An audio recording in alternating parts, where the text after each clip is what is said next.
పెట్టారు, దానికోసం ఏం తెలుసా అండి మీకు? నిన్నే చూశాను, మార్నింగ్ సోషల్ మీడియాలో కూడా చూశాను. జై భారత్ నేషనల్ పార్టీని పెట్టడం మార్నింగ్ స్క్రోలింగ్ జరుగుతుంది, చూశాను. జేడీ గారి పార్టీ మీద మీ కామెంట్ ఏంటి, మీ ఆలోచన ఏంటి? పార్టీ మీద కామెంట్ ఏముంది, ప్రజాస్వామ్యంలో ఎవరికైనా పార్టీ పెట్టే అధికారం ఉంటుంది, రిజిస్టర్ చేసుకోవడం.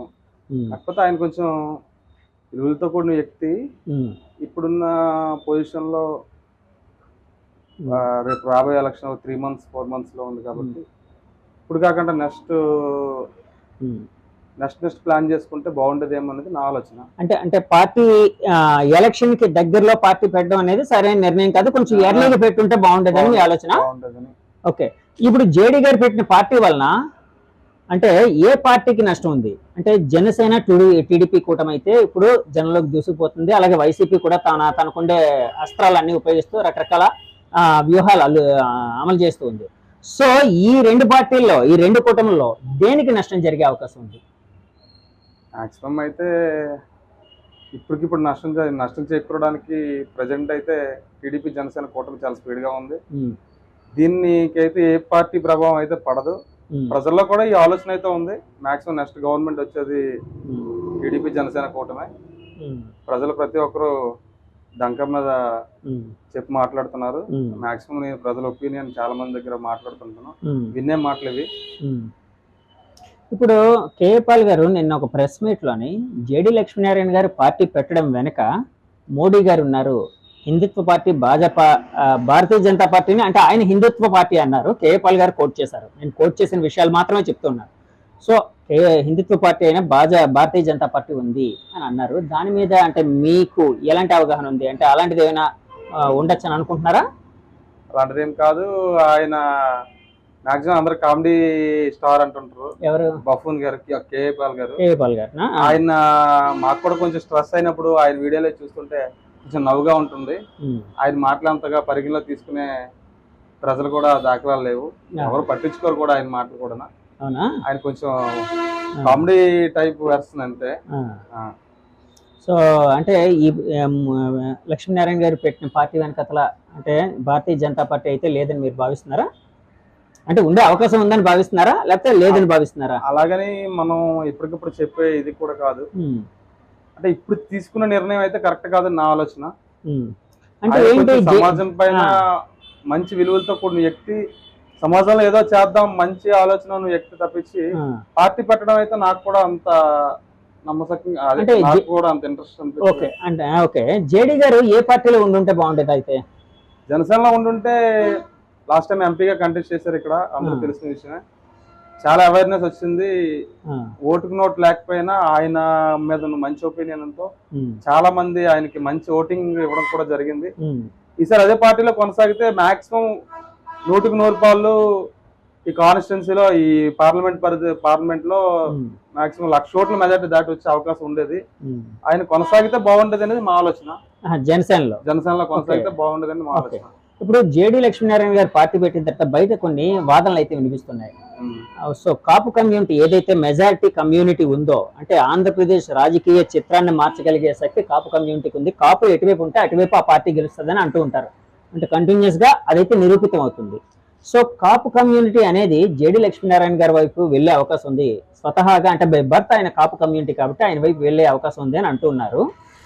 కొంతమంది అంటున్నారు, కొంతమంది మటుకు కాపు కమ్యూనిటీ మొత్తం పవన్ కళ్యాణ్ గారితోనే ఉంటుంది అని అంటున్నారు. దీని మీద మీ కామెంట్ ఏంటి? అలా చూసుకుంటే యాక్చువల్ గా మా వాస్తవానికి అయితే జేడీ గారిని ఎవరు కులపరంగా చూడరు. ఆయన వ్యక్తిత్వం, సమాజం పట్ల ఉన్న ఆయన అవగాహన, ఆయన అయితే కులపరంగా చూసే అయితే ఎవరు చూడరు. పవన్ కళ్యాణ్ గారు అంటే మాక్సిమం నాకు తెలిసినంత వరకు పవన్ కళ్యాణ్ గారు మాక్సిమం ప్రజలందరూ పవన్ కళ్యాణ్ గారు, అదే కాపులు మాక్సిమం పవన్ కళ్యాణ్ అంటే ఉంటారు అనుకుంటున్నాం. అంటే జేడీ గారిని కులపరంగా చూడరు కానీ పవన్ కళ్యాణ్ గారిని కులపరంగా చూస్తారని భావిస్తున్నారా ఏంటి? అలాగనే ఏం కాదు, ఆయన మీద ఎప్పటి నుంచో ప్రజలకు ఒక ఒపీనియన్ ఉంది.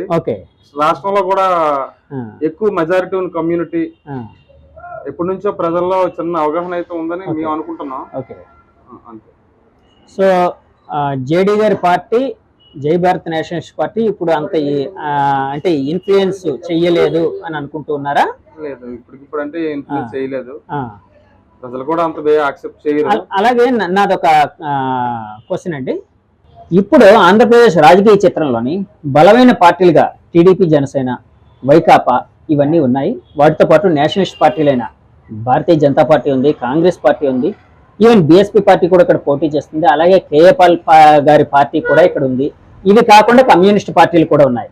ఇలాంటి సమయంలో ఈ జేడీ గారు పెట్టిన కొత్త పార్టీ భారతీయ జై భారత్ నేషనలిస్ట్ పార్టీ అనే దానికి ఇక్కడ స్పేస్ ఉంది అని అనుకుంటూ ఉన్నారా? అంటే ముందుకు ఆ పార్టీ సస్టైన్ అవ్వగలిగే అవకాశం ఉందని మీరు భావిస్తున్నారా?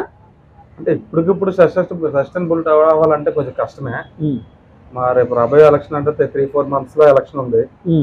ఇప్పటికిప్పుడు ప్రజలు యాక్సెప్ట్ కూడా చేయరు. రానున్న రోజుల్లో ప్రజలు ఎలాంటి తీర్పిస్తారు అనేది ఎలా ఇప్పటికిప్పుడు మనం చెప్పే విషయం కాదు. ఫర్దర్ లో ప్రజలు దాని మీద పూర్తి అవగాహన ఆయన పార్టీ పట్ల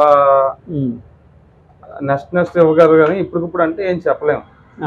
దీని మీద ఎలాంటి కామెంట్ చేయలేదు. ఫైనల్ గా ఇప్పుడు 2024 ఎలక్షన్లు ఏప్రిల్లో జరగబోతుందని ఈ రోజే వచ్చింది, న్యూస్ వచ్చింది. సో ఇక్కడ ఆంధ్రప్రదేశ్ లో ఏ పార్టీ గెలిచే అవకాశం ఉంది? ఇంకా చెప్పడానికి అయితే ప్రజలు ప్రతి ఒక్కరు నోటంట ఉన్న విషయమే.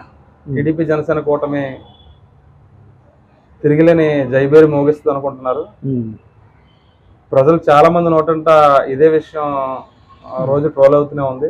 మొన్న మీటింగ్ లో కూడా ఇక్కడ భోగపురంలో జరిగిన భారీ బహిరంగ సభలో ప్రజలు భారీగా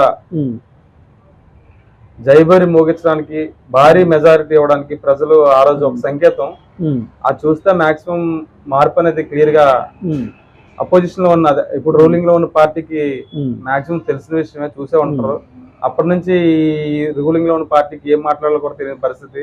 పదాలు తెలియని పెదవులకు అమృత వాక్యం అమ్మ. సంతానలేమి సమస్యతో బాధపడుతున్న ప్రతి స్త్రీమూర్తి బాధను మేము అర్థం చేసుకోగలం. 49 వరల్డ్ బెస్ట్ ఎంబ్రియాలజీ ల్యాబ్ మరియు జిల్ట్రిక్స్ అలారం సిస్టాన్ని మొట్టమొదటిసారిగా ఏపీ మరియు తెలంగాణలో ఈ నెల 9న ప్రముఖ సినీ నటి స్నేహ, స్పెయిన్ దేశానికి చెందిన international senior embryologist Javier Herrera గారు ప్రారంభించారు. ఈ శుభతరుణంలో రక్త పరీక్షలు, AMH test, RBS, సెమిన్ analysis, ultrasound scan, follicle scan ఈ నెల 31 వరకు ఉచితంగా అందిస్తుంది. 49 49 అంటే సంతానం, 49 అంటే సంతోషం.